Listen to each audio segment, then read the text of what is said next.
Assalamualaikum warahmatullahi wabarakatuh. Saya Muhammad Hafizudin dari kelas 12 IPA 4, nomor absen 18. Di sini saya akan menjelaskan tema tentang masa Orde Baru. Dan di sini saya akan menjelaskan tragedi kerusuhan Mei 1968. Kerusuhan Mei 1968 adalah kerusuhan rasial terhadap etnis Tionghoa yang terjadi di Indonesia pada 13 Mei sampai 15 Mei 1998, khususnya di ibu kota Jakarta, namun juga terjadi di beberapa daerah lain. Kerusuhan ini diawali oleh krisis finansial Asia dan dipicu oleh tragedi Trisakti di mana 4 mahasiswa Universitas Trisakti ditembak dan terbunuh. Dalam demonstrasi 12 Mei 1998, hal ini pun mengakibatkan penurunan jabatan Presiden Soeharto serta pelantikan B.J. Habibie. Pada kerusuhan ini, banyak toko dan perusahaan dihancurkan oleh amukan massa, terutama milik warga Indonesia keturunan Tionghoa. Konsentrasi kerusuhan terbesar terjadi di Jakarta, Medan, Surakarta. Dalam kerusuhan tersebut, banyak warga Indonesia keturunan Tionghoa meninggalkan Indonesia. Tak hanya itu, seorang aktivis relawan kemanusiaan yang bergerak di bawah Romo Sandiawan bernama Ita Marta Dinata Haryono yang masih seorang siswi SMU berusia 18 tahun juga diperkosa, disiksa, dan dibunuh karena aktivitasnya. Ini menjadi suatu indikasi bahwa kasus pemerkosaan dalam kerusuhan ini digerakkan secara sistematis, tak hanya sporadis.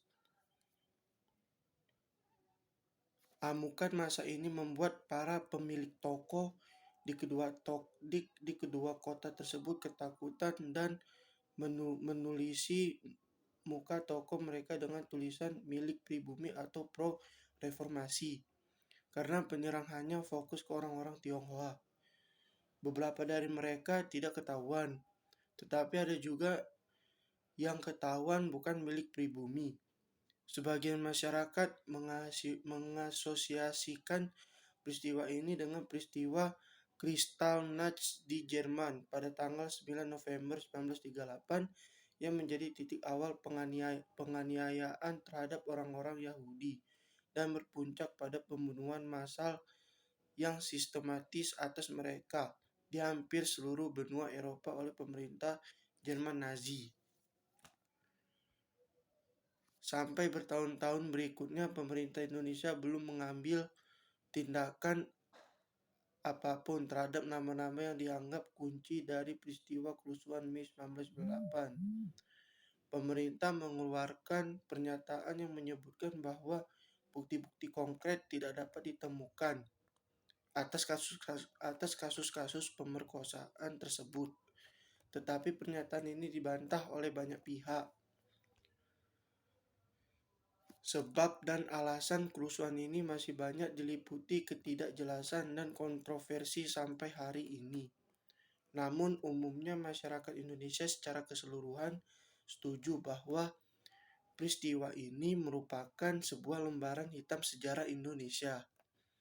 Sementara beberapa pihak, terutama pihak Tionghoa, berpendapat ini merupakan tindakan pembasmian genosida terhadap orang Tionghoa.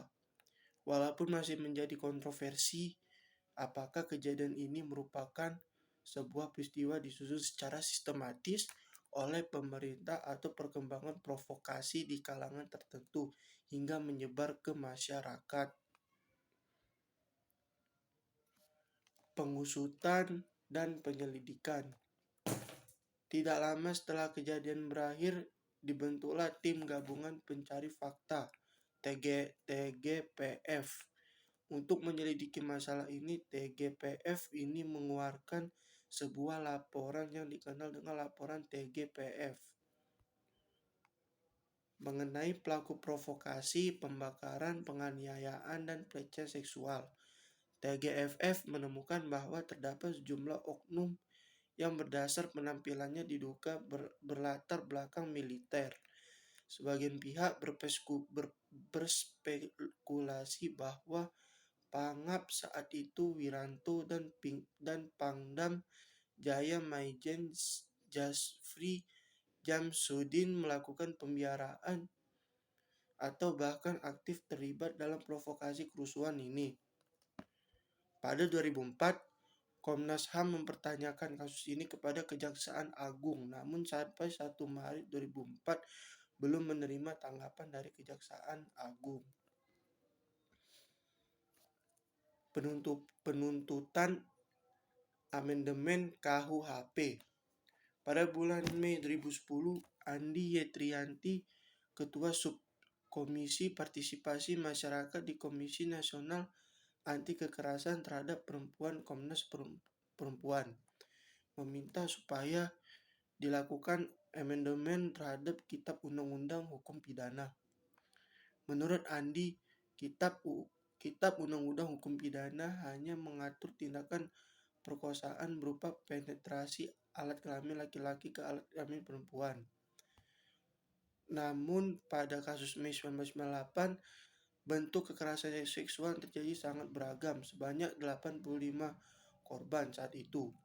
Data tim pencari fakta tragedi Mei 1998 mengalami pemerkosaan anal, oral, dan atau disiksa alat kelaminnya dengan benda tajam.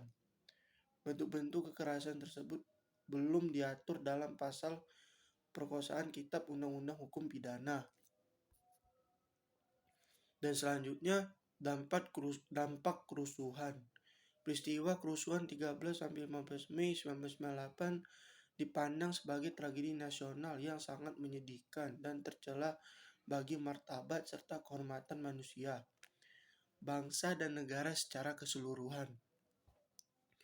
Kerusuhan dan kekerasan massal tanggal 13-15 Mei 1998 tidak dapat dilepaskan dari konteks keadaan dan dinamika sosial politik masyarakat Indonesia pada saat itu, serta dampaknya yang meluas.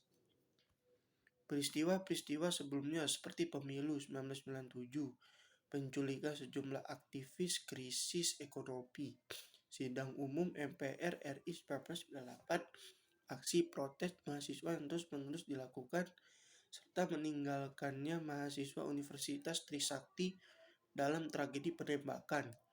Semuanya berkaitan dengan peristiwa tanggal 13-15 Mei 1998. Pada tanggal 23 Juli 1998, Presiden Republik Indonesia B.J. Habibie membentuk tim gabungan pencari fakta yang disebut TGPF yang beranggota 17 orang dari gabungan unsur pemerintah, Komnas, HAM, LSM, dan ormas lainnya dari proses pengumpulan data dan bukti selama 3 bulan. TGPF merilis laporan akhir pada 23 Oktober 1998. Terkait jumlah korban kerusuhan, dalam ringkasan eksekutif laporannya, TGPF menyatakan sulit ditemukan angka pasti jumlah korban dan kerugian. Namun dalam laporan tersebut, TGPF memaparkan data yang beragam. Untuk jumlah korban jiwa di Jakarta, TGPF mengungkapkan data versi tim relawan, yaitu jumlah korban meninggal setidaknya 1.217 jiwa. 1.190 akibat terbakar atau dibakar dan 27 lainnya akibat senjata atau lainnya, dan 91 luka-luka. Sedangkan di kota-kota di luar Jakarta 33 meninggal dunia dan 74 luka-luka. Laporan TGPF juga mengungkapkan data jumlah korban versi Polda Metro Jaya Polri, yaitu 451 orang meninggal di Jakarta dengan korban luka-luka tidak tercatat. Sedangkan data korban di luar Jakarta tercatat 30 orang meninggal dunia, luka-luka 131 orang, dan 27 orang luka bakar. Sedangkan data korban versi Kodam Jaya di Jakarta yaitu 463 orang meninggal, termasuk aparat keamanan, dan 69 orang luka-luka. Data versi Pemda DKI, korban meninggal dunia 288 jiwa dan luka-luka 101 orang. Laporan TGPF juga mencatat bahwa terdapat perbedaan jumlah korban jiwa antara yang ditemukan tim dengan angka resmi yang dikeluarkan pemerintah. Hal ini dikarenakan begitu banyak korban yang telah dievakuasi sendiri oleh masyarakat. Sebelum ada evakuasi resmi dari pemerintah, korban-korban ini tidak tercatat dalam laporan resmi pemerintah. Terkait kekerasan seksual, laporan TGPF memaparkan bahwa 52 orang menjadi korban perkosaan, 14 menjadi korban perkosaan dengan penganiayaan, 10 orang menjadi korban penyerangan atau penganiayaan seksual, dan 9 orang menjadi korban pelecehan seksual. Sebagian besar korban kekerasan seksual dialami oleh perempuan dari etnis Tionghoa. Korban kekerasan seksual ini pun bersifat lintas kelas sosial.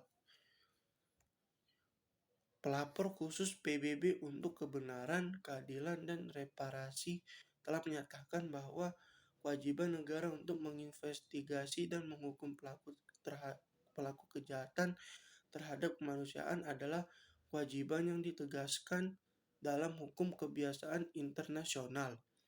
Komite HAM PBB juga menyatakan bahwa kewajiban tersebut merupakan turunan dari hak atas ganti rugi yang efektif, atau yang disebut effective remedy dalam pasal 2 Kovenan Hak-Hak Sipil dan Politik ICCPR. Mungkin segitu saja dari saya, kurang lebihnya mohon maaf. Wassalamualaikum warahmatullahi wabarakatuh.